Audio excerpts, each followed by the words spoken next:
Welcome to The Deep Dive. We're the show that takes complex info, slices it up, and gives you the core insights nice and fast. Today, we're diving headfirst into some pretty significant, maybe even startling tech incidents that have popped up recently. We're talking everything from really specific targeted cyber attacks all the way to a massive global internet outage. Really reminds you how connected everything is. Yeah, our main source for this is a detailed transcript from a YouTube video. The internet went down because of Google ThreatWire. It's a great breakdown, really lays out what went wrong in a few critical tech events, gives you a front row seat to the digital detective work, or sometimes digital disaster. So our mission today, extract the key bits. How did things go wrong? Why did these digital cracks actually matter to, well, everyone? And give you insights that go beyond just the headlines. Ready? Okay, let's unpack this. Let's kick things off with something that sounds like a digital spy thriller.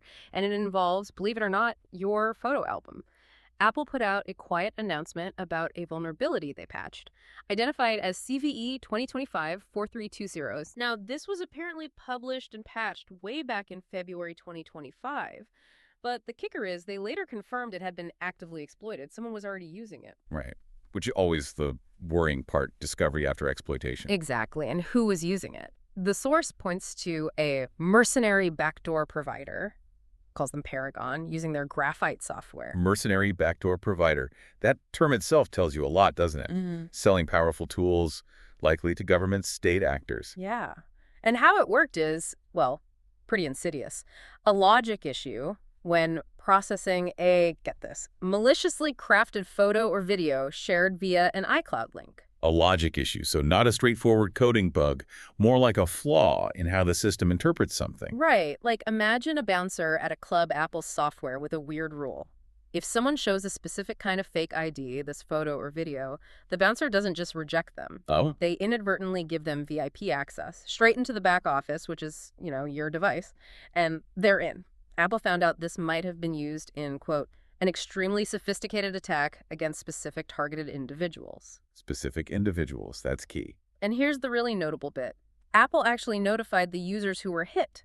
That is significant. It's pretty rare for them to do that publicly or even privately on that scale. Shows how serious they viewed it. And what's truly fascinating here is that precision you mentioned. It's not just random spam. Citizen Lab, who are renowned for this kind of research, they did a much more detailed write-up. And they directly linked this CVE to Paragon spyware. And they specifically found that 2 journalists were among those attacked. Journalists? Wow. Yeah, it really brings home the real-world impact. It shows how vulnerable critical communication can be, especially for people in sensitive roles when they're up against these, well, nation-state level tools. So a simple photo leads to this kind of compromise against specific people. That's chilling. It really changes how you think about digital safety, doesn't it? Yeah. It's not just about clicking bad links anymore. Definitely. Which kind of leads us perfectly to the next thing. If individuals are targets, what about the big tools enterprises use, like AI? This next one is really interesting. A subtle AI vulnerability in Microsoft 365 Copilot. It's CVE 2025-32711. Got a high CVS score, 9.3, and described as quite novel. Novel is always an interesting word in security. It means we're seeing something new. And what's really noteworthy, the zero interaction aspect, Microsoft patched it already, that's good, but the vulnerability itself, it does not require any interaction from the user or operator side. Zero interaction. Yep. So nothing to click, nothing to download? Nope, it just happens automatically. The way it works is honestly pretty clever. It happens by just sending a maliciously worded email to the receiving user. Okay, so an email comes in. Right. But the email itself isn't the direct hack. It's that the email then gets processed by M365 Copilot, the AI assistant in Office 365. Yep. And the source says that through well-crafted image inclusion and its normal access to things like SharePoint endpoints and Microsoft Teams. Which Copilot needs to do its job. Right. That legitimate access allows sensitive info to be passed from the LLM, the AI brain, back to the attacker. Wow. So the AI itself becomes the vector for leaking data. Yeah. And get this, the way they bypassed Microsoft security. Microsoft has these things called XPIA, cross-prompt injection attack classifiers. Okay, fancy name. Basically, security filters for the AI prompts. Pretty much. They're designed to spot and block malicious instructions trying to trick the AI.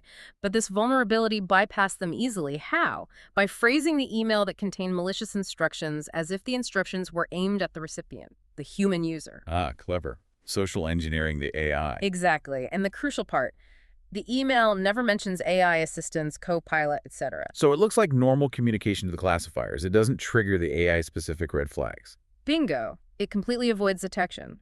The attacker basically tricked the AI into thinking the malicious prompt was just normal user chat. This definitely raises a huge question, doesn't it, about the security of all this new AI tooling. The source we looked at explicitly notes that, quote, AI tooling is still quite understood in the scope of securing new features for teams to use. Undertested. Yeah, that sounds about right, given how fast it's all moving. It really highlights a whole new frontier for cybersecurity challenges. As we push AI deeper into workflows, especially in companies, the attack surface just morphs completely. Old security models might not cut it. And we're seeing brand new types of vulnerabilities like this prompt injection that gets around what seem like strong defenses. Yeah. It's a big signal, I think, that AI security needs to mature fast. It's not just about code bugs anymore. It's about the design, how the AI interprets things, how it connects to everything else. It's kind of stunning. Just simple phrasing, but used cleverly, defeats sophisticated AI security. Makes you think, doesn't it? The arms race continues. Always does. Okay, and that brings us to our final and maybe most widely felt incident. Yeah. The massive global internet outage. And let's just clear this up right away. No, it wasn't bad DNS this time. That's often the go-to explanation, right? The usual suspect, yeah. But nope. It was something maybe less dramatic sounding, but equally catastrophic. Poorly configured feature flags and exception handling inside Google. Sounds mundane, but the impact was huge. Absolutely. Google fully owned up to it. Happened June 12th, 2025. They put out a really detailed incident report mapping out the whole failure chain. Which is good to see, that level of transparency. Definitely. So the root cause, it actually started back on May 25th. A new feature was pushed to something called service control. Service control. Sounds important. Yeah, think of it like the central nervous system for Google's internal APIs. It handles policy checks for everything, talking to everything else inside Google. This new feature, though, it ended up bypassing checks, meant to prevent certain problems. And crucially, Let me guess. it did not have proper error handling, nor did it have feature flags. The classic combo. No safety net, no off switch. Exactly. Like building a bridge with no guardrails or emergency brakes. Feature flags are those simple on-off switches to quickly disable new code if it breaks things. Exception handling catches errors gracefully instead of just crashing. Both were missing. Risky move for such a core system. Tell me about it. So the trigger. June 12th, around 10:45 a.m. Pacific time, a new policy change was inserted globally with empty values. This empty policy hit that new fragile service control implementation. Yeah. And because there was no error handling, kaboom. Cascade time. Total cascade. This bad metadata, these empty fields, got replicated globally within seconds through Google's Spanner database system, worldwide sync. Service control then tries to read these blank fields, hits a null pointer, basically, tries to access data that isn't there, and the whole thing goes into a crash loop, globally. Every instance, worldwide, just crashing and restarting. Right. Yep. The central nervous system just stopped working, which meant almost everything else stopped working too. The impact. It affected almost all Google regions and almost all Google products. Gmail, YouTube, Docs, Google Cloud, tons of stuff. And everything that depends on Google Cloud, too. For sure. Now, credit where it's due, Google's SRE team found the issue in like 25 minutes, had a temporary fix rolled out in 40 minutes. That's incredibly fast for a global issue. It is, but the report notes extended downtime occurred due to recovery times per each Google service. Each service had to recover individually, so users felt it for much longer, sometimes hours. Yeah. If we connect this to the bigger picture, Yeah. wow, it just screams fragility, doesn't it? And the sheer complexity of these global systems, it really drives home how tiny code oversights, missing error checks, no feature flags can have absolutely monumental ripple effects. Just massive.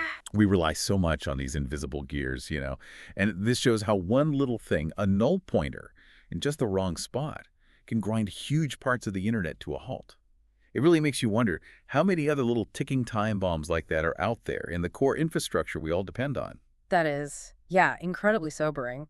So what does this all mean for us relying so much on these global giants? Yeah. It's easy to just assume the internet works, right? But this shows how interconnected, maybe even brittle it can be. A single failure point or a chain reaction disrupts so much. Work, communication, everything. Definitely underscores the need for redundancy, rigorous testing, Yeah. the unglamorous stuff that keeps things running. So today we've looked at 3 really different kinds of incidents, haven't we? Yeah. Highly targeted spyware, hitting individuals through a logic flaw. Then a subtle AI exploit, bypassing defenses by basically tricking the AI. And finally, a massive global outage from a simple cascading software error.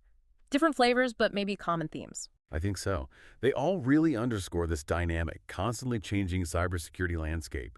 New tech, like AI or huge cloud systems, inevitably brings new vulnerabilities, new ways for things to break. And even the best systems, they're still vulnerable to human error, complex interactions. It's a continuous race, really. Innovation versus security. And sometimes basic mistakes have the biggest impact. Absolutely. And understanding these deep dives hopefully gives you a shortcut, lets you see past the headlines to the mechanics, the implications. It helps recognize the hidden complexities, the surprising weak spots in the tech we use every single day. So, thinking about the speed all this happens, what does this tell you about the future of digital security? And maybe more importantly, how can individuals, how can organizations possibly prepare for the unexpected in a world this interconnected? It's definitely something to mull over, isn't it? When a single photo, a weirdly phrased email, or just one missing error check can cause such chaos.